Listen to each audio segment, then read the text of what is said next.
Friends, మా అమ్మ అయితే చపాతీలు బాగా చేస్తుంది. సో చపాతీల సీక్రెట్ ఇప్పుడు చెప్తాదంట. చూడండి, చపాతీలు అయితే బాగా పొరలు పొరలుగా వస్తాయి.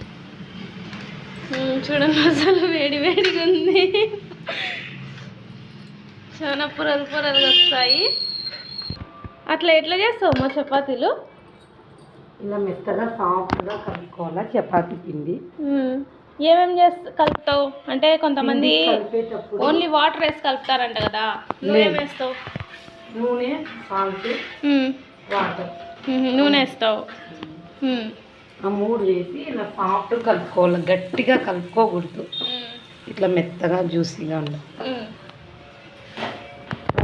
ఇలా కలుపుకున్న పిండి ఒక అర్ధగంట సేపు నానబెట్టాలి.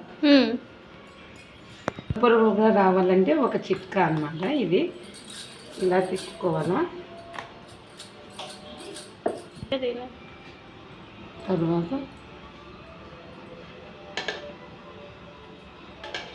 ఇప్పుడు ఇట్లా మడత పెట్టుకోవాలి. ఇలా లైట్గా వేసుకోవాలి. మీ సూపర్ పవర్. ఈ పొరలుగా రావాలంటే ఇలా మడత పెట్టుకున్న చపాతీని ఇలా బాగా